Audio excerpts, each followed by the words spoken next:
પીવો પીવો હવે તો જેટલો દારૂ પીવો હોય એટલો પીવો, કેમ કે ગુજરાતમાં દારૂબંધી તો છે પણ માત્ર કાગળમાં જ. જો તમે પૈસા વાળા છો તો કોઈ જ નિયમો તમને નડવાના નથી. તમે બધા જ નિયમોનો આરામથી ભંગ કરી શકો છો. તો નમસ્કાર, ચક્રવાત ન્યૂઝ સાથે હું છું જાનવી.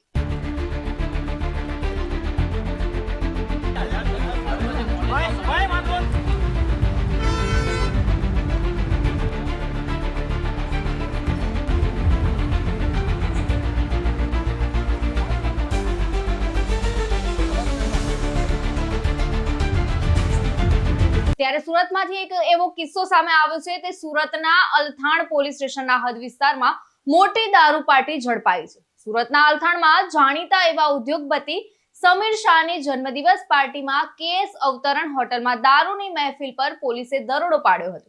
મળેલી જાણકારી મુજબ પોલીસ સાથે સંકળાયેલા અને લાઇઝિંગનું કામ કરતા સુરતના જાણીતા ઉદ્યોગપતિ સમીર શાહના જન્મદિવસની પાર્ટીમાં દારૂ પીરસાતો હતો. તો દિવાળી ટાણે હાઈ પ્રોફાઇલ દારૂની મહેફિલ પર પોલીસે દરોડો પાડતા ખળભળાટ મચી ગયો હતો. ત્યારે આ પાર્ટીમાં મોટા બિઝનેસમેન અને બિઝનેસ સાથે સંકળાયેલા ઘણા નામાંકિત લોકો હાજર હોવાથી પોલીસ પણ સ્તબ્ધ થઈ ગઈ હતી. ત્યારે પોલીસે દારૂ ભરેલી બલેનોમાંથી 1350 બિયરની 9 બોટલ મળીને 3 લાખ ઉપરાંતનો દારૂ અને હોટલના ડીવીઆર જપ્ત કર્યા હતા. ઉપરાંત આ દારૂ પાર્ટીમાં દારૂ પહોંચાડનાર વ્યક્તિની પણ ધરપકડ કરવામાં આવી હતી. ત્યારે આ ઘટના દરમિયાન સમીર શાહના પુત્રએ એકદમ નફટાઈ પૂર્વક પોલીસ સાથે વર્તન કર્યું. તેને પોલીસ જોડે માથાકૂટ કરી, ઝપાઝપી કરી તે ચોખ્ખું વિડીયોમાં જોઈ શકાય છે. ત્યારે પોલીસે એની ધરપકડ પણ કરી, પરંતુ ત્યારબાદ તેને આસાનીથી છોડી દેવાયો. હવે તેને કોના કહેવાથી છોડી દેવાયો એ તો સામે નથી આવ્યું, પરંતુ અહીંયા અનેક સવાલો ઊભા થઈ રહ્યા છે. 16 ઓક્ટોબર 2025 ના રોજ આશરે 11:45 વાગે અલથાણ પોલીસ સ્ટેશને એવી બાતમી મળી કે કેશ અંતરવન હોટેલની અંદર એક બલેનો ગાડી છે જેમાંથી દારૂ પડેલી છે. અને આ બાતમી મળતા જ પોલીસ સ્ટેશનના ડી સ્ટાફ અને પીએસઆઈ ત્યાં પહોંચી ગયા અને બલેનો પાસે જે પર્સન ઊભા હતા તેમના નિવેદન લઈ પંચો રૂબરૂ દારૂ કબજે કરી 2 વાગે ગુના દાખલ કરવામાં આવ્યા છે. અને આમાં 1350 રૂપિયાની બિયરની કુલ 9 બોટલ, 7 બાકી મોબાઈલ ફોન અને ગાડી મળીને કુલ 3,16,000 મુદ્દામાલ કબજે કરવામાં આવી આ પર્સનને અરેસ્ટ કરવામાં આવ્યા છે અને આગળની કાર્યવાહી અત્યારે ચાલુ છે.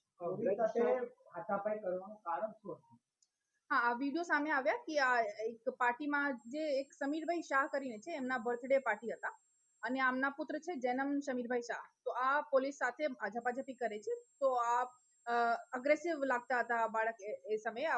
19 વર્ષના છે. તો એમના બ્રેથ એનાલાઇઝર ટેસ્ટ કરવામાં આવ્યા અને આ નેગેટિવ આવ્યા. તો આમના મેડિકલ ટેસ્ટ કરાવીને પછી અટકાયતી પગલાં લેવામાં આવશે અને એમની માફીનામા પણ લેવામાં આવ્યા છે. હા, અગર કોઈ ગુનાહિત એમના રોલ સામે આવે તો ગુનામાં નામ ખોલીશ. તપાસ ચાલુ છે. મેડમ, દારૂ પાર્ટી ચાલતી હતી, દારૂ પકડાયો છે, તો કેટલા લોકોને એના અંદર કાર્યવાહીમાં લેવામાં આવશે? દારૂ પાર્ટી ચાલતી હતી આ તો ખબર નથી. માહિતી મળી કે ભાઈ દારૂ લઈને આવ્યા છે, તો જે તે વખતે પોલીસ કાર્યવાહી કરી લીધી અને દારૂ કબજે કરવામાં આવ્યા. મેડમ, જે છોકરો જે દારૂ સપ્લાય કરતો હતો, જેની પોલીસે ધરપકડ કરી છે, એ ઇવેન્ટ મેનેજમેન્ટ સાથે જોડાયેલો છે, તો એ જ પાર્ટીની અંદર એ દારૂ પહોંચાડી એ વસ્તુ એ ત્યાં કીધી પણ હતી. હા, બ્રજભાઈ શાહ કરીને આ પર્સન છે જેમના વિરુદ્ધ કાર્યવાહી ચાલુ છે અને એમના વિગતવાર નિવેદન લઈ જે પણ કોઈ અલગ નામ ખુલશે તો એમના પર નામ અમે લોકો ફરિયાદમાં શામિલ કરીશું. સમીર શાહ કોણ છે અને એના પુત્ર ઉપર કઈ રીતની કાર્યવાહી કરવી?